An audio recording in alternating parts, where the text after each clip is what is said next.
Hello YouTube, De-bodgery here. So I've got the XHP Jamie Fire flashlight, XHP 160 flashlight in here, just for reference mostly, and to express a couple details about Chinese flashlights in general.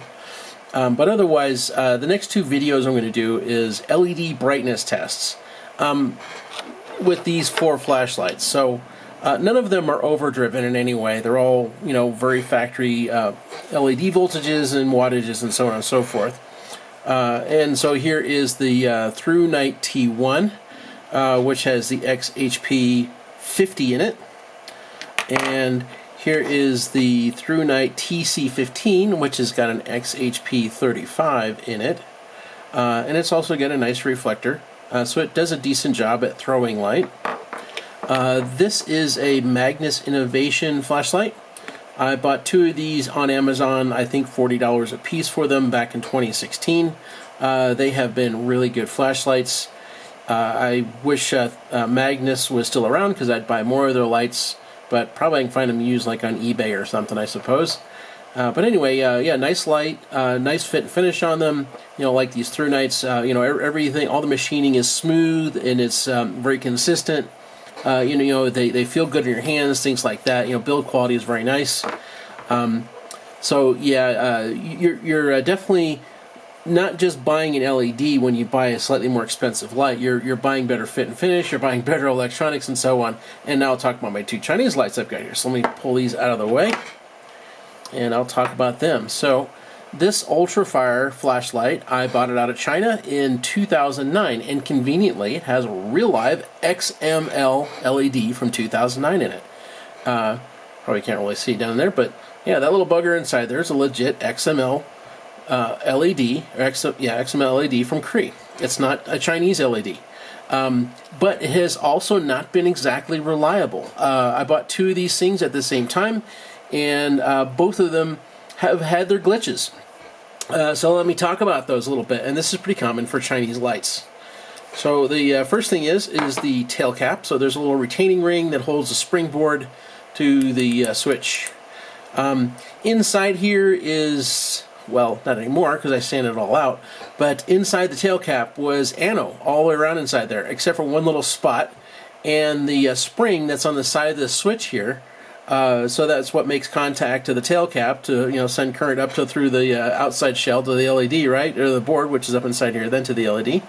But being that it was all anodized inside here, that spring was on the anodization, except for this little tiny spot where it would work sometimes and not others. So the flashlight would be bright one time and dim the other because, well, ano has a lot more resistance than does bare aluminum. So it kind of sucked in that regard. It made for an inconsistent flashlight. So I had to take the tail cap, assemble it all apart. I sanded out all that ano in there, and then that solved that problem. So that was one of the more recent problems that finally came to head on it. I guess that was a year ago when I finally got that one resolved. Also, I'll talk about the battery in a second here. Up inside here, the machining for where the wires went through for the LED was rough. In fact, a nice sharp edge. And about a year ago, I noticed that this flashlight would start flickering sometimes, and I'd just knock it on my hand like that, and then it would start working, consistently again, and then it'd go back to flickering sometime later.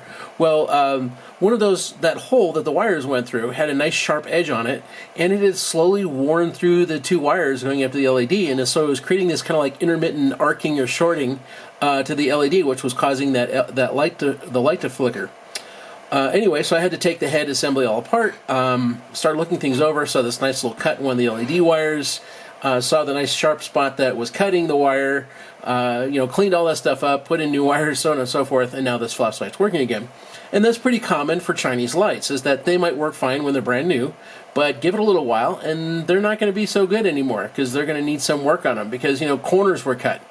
And this one's actually been fairly good. I bought it new in 2009. It's 11 years old. That's the two most recent things that has gone wrong with it.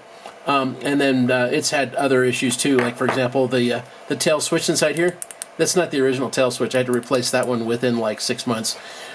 All right, so it also came with this Ultrafire cell. Remember, this is from 2009. Look at that capacity on there. 3,600 milliamp hours in an 18650 cell. Well, let's just put that out there right up front. That's a lie. Straight up, it's a lie.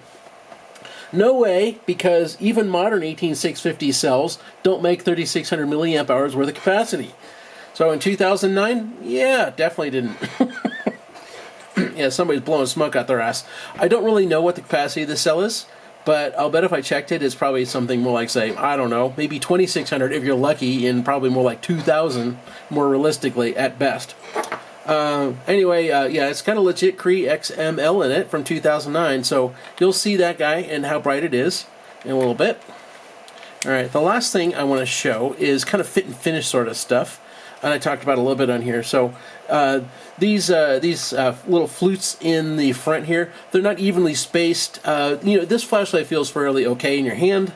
But you know, like this one here, there's other issues with it, and I have a couple more Chinese lights which I would have brought out here so you could see them. And I'll use one of the through knives to show this off a little bit too. So, like these edges up here, they're sharp. You know, they basically milled this stuff once, you know, to put the decorative fluting in there or whatever, and then they never came back again to clean them up to make them rounded. And like in these little flutes down here, you know, I can see the mill marks in the bottom of them. They didn't come back the second time through to clean them up. They just did it once and you're done. And that's pretty common Chinese stuff. You know, they cut corners as much as they can, and they call it good enough the first time through. Whereas, you know, something like this Magnus flashlight or these through knights, you know, if they had those kind of defects on them, they would have milled it twice or three times, because these have nice, smooth fit and finish to them. You know, the mill work is very consistent, things like that. You don't have mill marks on it, because, you know, these were milled multiple times before they were acceptable. And if they didn't match, you know, that tight criteria, they would have been rejected, and you would have never seen that flashlight see the light of day. You know, this barrel would never come through. So one of those Chinese flashlights, which I don't have on this video, and this is the sort of typical kind of stuff that you see out of China, it's got similar flutes to like this on it, but like you'll have a thick one and then a skinny one and then a really thick one and then a skinny one and another thicker one. You know, the flutes all around are all the same width. They're all different.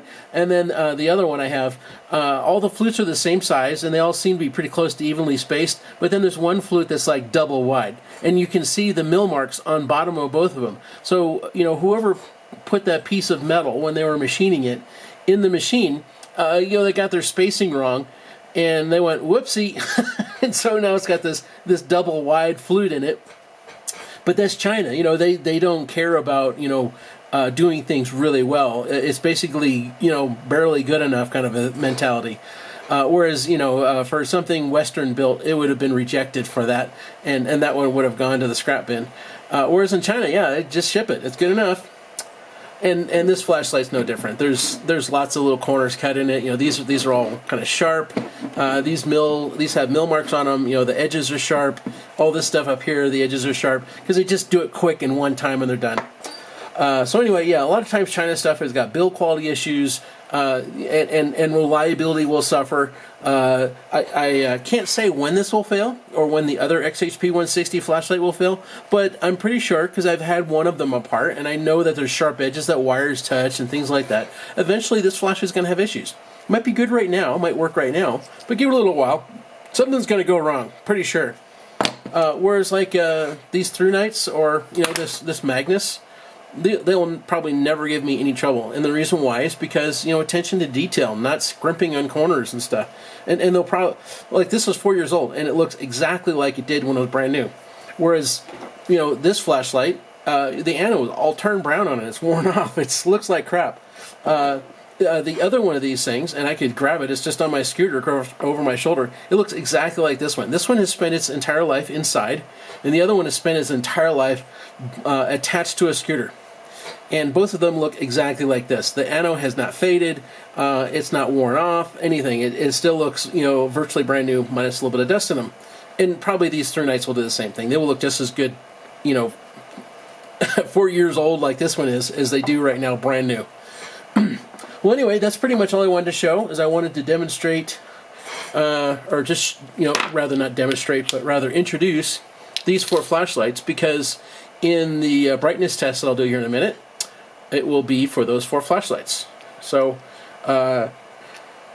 2009 XML, 2016 or maybe 2015 XML2, brand spanking new XHP 35 and brand spanking new XHP 50. So there you go. You'll see where that applies in the next couple of videos.